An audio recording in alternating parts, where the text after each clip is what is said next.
চারিদিকে পাহাড়ে ঘেরা ছোট্ট সুন্দর পার্বতীপুর গ্রাম। এই গ্রামের মানুষ খুবই শান্তিপ্রিয়। সেই শান্তিপুর গ্রামে বাস করত আরও শান্তিপ্রিয় একজন লোক। তার নাম রহিম মিয়া। রহিম মিয়া একজন ছোটোখাটো ব্যবসায়ী।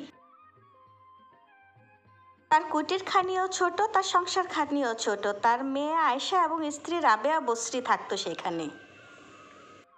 একদিন সে যখন বাজার থেকে ফিরল, রাবেয়া বসরি বলল, কি গো, তোমার কি কোনো খেয়াল নেই ঘরে যে কোনো বাজার নেই? আমরা না হয় সারাদিন না খেয়ে থাকলাম, মেয়েটা তো ছোট, মেয়েটার জন্য তো কোনো খাবার আনতে হবে নাকি? তোমার মাথায় কোনো চিন্তাই নেই দেখছি। আরে গিন্নি, তুমি অযথাই চিন্তা করছো। এই যাব আর এই আসবো, কত লোকের কাছে টাকা পাই, তারা যদি দেয় তাহলে ব্যাগ ভর্তি বাজার নিয়ে আসতে পারবো। এই আমি চললাম, তুমি দেখো। কি যে বলে, এখনই বাজার নিয়ে চলে আসবো। আমি জানি মিনসাটা কি করবে, যে আবার খালি হাতেই ফিরে আসবে। বাড়িতে তো বলে আসলাম যে ব্যাগ ভর্তি বাজার নিয়ে আসবো। রাবেয়া বস্তির যেই দজ্জাল মহিলা, বাজার নাই নিয়ে গেলে যদি খালি হাতে যাই আমাকেই কেটে কুটে রান্না করে ফেলবে। যাই তবে। এইদিকে তাদের মেয়ে আয়শা বাড়িতে ফিরছিল, সাজ হয়ে যাচ্ছিল, কিন্তু তার মাথায় সেটা খেয়াল নেই। তার শুধু চিন্তা সে বাসায় গিয়ে মাকে একটা কথা আজকে বলবেই বলবে। তাই সে তাড়াতাড়ি বাড়ির দিকে চলল। গিয়ে দেখলো মা রান্না করছে। ও মা, কী করছো? তোমাকে আমি আজকে একটা কথা বলেই ছাড়বো। শোনো, আমার বাবা তো ব্যবসায়ী, আমার বাবা কেন কুরবানি দেয় না? শোনো আজ কি হয়েছে তাহলে। আমার বান্ধবী টুম্পা, ওর বাবা কুরবানি দিচ্ছে। যেই আমি গেলাম গরুটা দেখতে, ও বলা শুরু করলো, শোন, কুরবানি দেওয়া সবার হাতের কাজ নয়, আমরা বড়লোক বলেই কুরবানি দিতে পারি।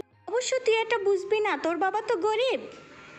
আমি বললাম, শোন, আমার বাবা গরিব না, আমার বাবা একজন সৎ ব্যবসায়ী, ইচ্ছা করলে আমরাও কুরবানি দিতে পারি।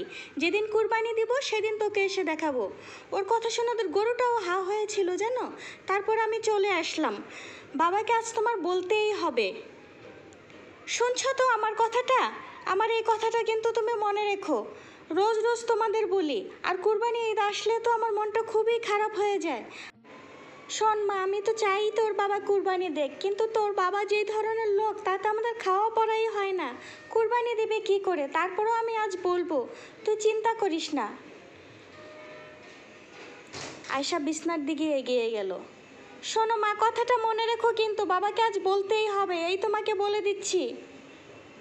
ঠিক আছে মা, তুই ঘুমোতে যা, আমি বলবো তোর বাবাকে। মেয়েকে তো ঘুমোতে পাঠিয়ে দিলাম, কিন্তু কি যে করি আল্লাহই ভালো জানে। বাড়িতে তো যাচ্ছি, কিন্তু রাবেয়া বস্তি যে কখন আবার শুরু হয়ে যায়, আবার খালি হাতে ফিরলাম, কোনো খরিদ্দার টাকা দেয়নি। কি গো, তুমি যে খালি হাতে ফিরে এলে, বাজার নিয়ে এলে না? এদিকে যে কাহিনী হয়েছে, তোমার মেয়ের বান্ধবী টুম্পা, ওরা কুরবানি দিয়েছে, ওকে খুব অপমান করেছে। তোমার কিছু ব্যবস্থা করতে হবে। কি কুরবানির ব্যবস্থা? ঠিক আছে, যাচ্ছি, দেখি কারো কাছে টাকা যে পাই, তারা সেগুলো ফেরত দেয় কি না। তাহলেই আমাদের কুরবানির ব্যবস্থাটা হয়ে যাবে। তুমি কোনো চিন্তা করো না গিন্নি, লোকজন ভালো করে লেনদেন করলেই আমাদের কষ্টটা আর থাকতো না। যাই গিয়ে দেখি, আজকে কিছু টাকা তুলবো। টাকা দেয় না, অযথা মানুষের টাকা নিয়ে তারা আটকিয়ে রাখে। মানুষ যে কেন এমন করে। রাবেয়া বস্তি মনে মনে ভাবলো, কিছু টাকা উদ্ধার হলেই হয়। রহিম চলতে থাকলো। আগে কার কাছে যাবে সেটা সে ভাবতে থাকলো। আগে গেল বাবু শেখের কাছে। বাবু শেখের বাড়িটা কাছে, তাই সে ভাবলো আগে বাবু শেখের সাথেই দেখা করে যাই। বাবু শেখ মহাজন লোক। স্যার, কবে আমার কাছ থেকে টাকা ধার নিয়েছিলেন, আপনার বাড়ি করার সময় মালপত্রও নিলেন, সেই টাকাটা যে আজও আমাকে ফেরত দিলেন না, আমি চলি কিভাবে বলেন?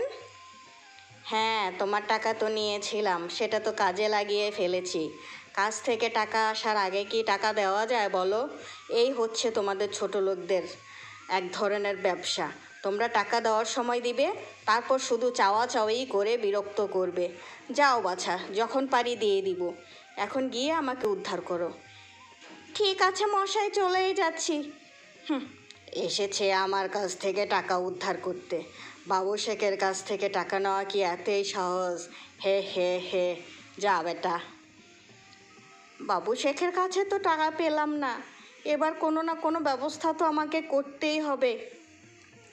যাই লালবাবুর কাছে যাই, তারা তো অনেক বড় লোক। লাল সাহেব, আমার টাকাটা যে এখনো ফেরত দিলেন না। আপনারা বাড়ি করার সময় মালপত্র এনেছিলেন, আপনারা টাকা ফেরত না দিলে কি করে চলি বলুন তো? আমাদেরও তো চলতে হয় নাকি? আমার টাকার খুব দরকার বাপু। আরে বাপু, তোমাকে তো আগেই বলেছি আমার ছেলেরা টাকা পাঠালে তোমাকে দিয়ে দিব। এখন যাও তো বাবা, টাকা আসলে জানাবো তোমাকে আমি। এর আগে বিরক্ত করো না আমাকে, ঠিক আছে? ঠিক আছে বাবু, আমি চলে যাচ্ছি।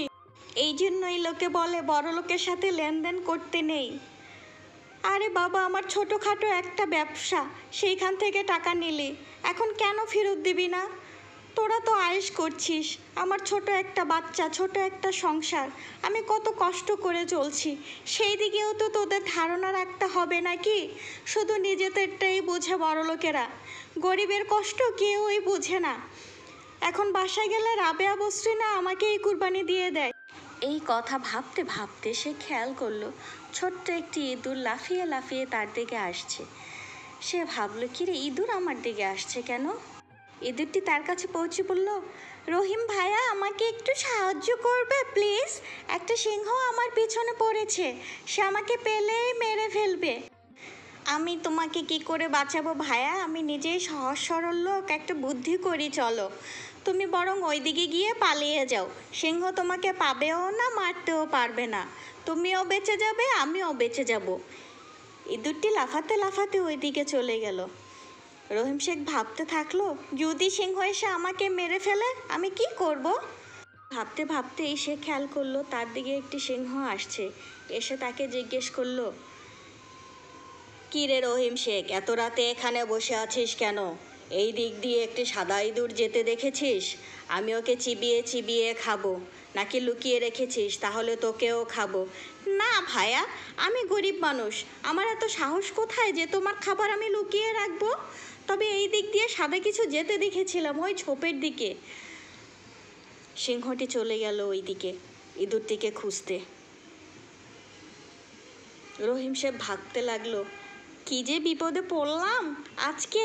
এই ভাবতে ভাবতে ইঁদুরটি তার কাছে চলে আসলো। এসে তাকে বলল, শোনো ভাইয়া রহিম শেখ, তুমি আমাকে অনেক উপকার করেছো, আমিও তোমার কিছু উপকার করতে চাই। বলো তো তোমার কি লাগবে? আমি আসলে একটা পরী, একদিন আমি ভুল করে একজনের ক্ষতি করেছিলাম, তারপর থেকে আমি ইঁদুর হয়ে গিয়েছি। যদি তোমার কোনো উপকার লাগে তাহলে আমাকে বলতে পারো ভাইয়া, আমি তোমার সেই উপকারটি করব। কথা শুনে রহিম দাঁড়িয়ে গেল, বলল, না ভাইয়া, আমার কিছু লাগবে না, শুধু আমার মেয়েটা কিছু টাকার দরকার একটা কুরবানির জন্য, ওর খুব শখ। অবশ্যই ভাইয়া, তুমি আমার এত বড় উপকার করেছো, তোমার এতটুকু উপকার আমি করতে পারবো না? আজকেই তোমার সমস্যার সমাধান হয়ে যাবে, চিন্তা করো না। এই কথা বলে পরীটি সেখান থেকে চলে গেল রহিমের হাতে একটি ছোট্ট প্যাকেট দিয়ে। রহিম সেই ছোট্ট প্যাকেটটি নিয়ে বাড়ির দিকে চলল। হা হা, আজকে আল্লাহ আমার মুখের দিকে তাকিয়েছে, আমার সব সমস্যার সমাধান হয়ে যাবে, গিন্নি তো খুশি হয়ে যাবে। কই গেলে রাবেয়া বস্ত্রী, তাড়াতাড়ি এসো। কি গো, চেঁচাচ্ছ কেন? কি হয়েছে আবার? এসো এসো, এদিকে এসো, তোমাকে বলছি আজকে যা হয়েছে, আল্লাহ যাকে দেন সময় মতো সব সমস্যার সমাধান করে দেন। এই বলে সে তার স্ত্রীকে সব ঘটনা খুলে বলল। তার সাথে সারাদিন যা যা হয়েছে সে কোনো কিছুই তার স্ত্রীর কাছে বলতে আর বাদ রাখলো না। তার স্ত্রীর হাতে সে একটি প্যাকেট ধরিয়ে দিল, এই নাও, এটা তোমার কাছে রাখো। তারপর মেয়েকে নিয়ে তাদের সাধ্যমতো সুন্দর একটি গরু কিনে আনলো। আয়েশাও খুব খুশি যে তারা এবার কুরবানি দেবে। আল্লাহ তাদের মুখের দিকে তাকিয়েছেন, তারা সুখে শান্তিতে বসবাস করতে লাগলো। তাদের আর কোনো সমস্যা রইল না, যেহেতু তারা সৎ লোক ছিল, এটা তো স্বাভাবিকই ছিল যে একদিন সব সমস্যা ঠিক হয়ে যাবে।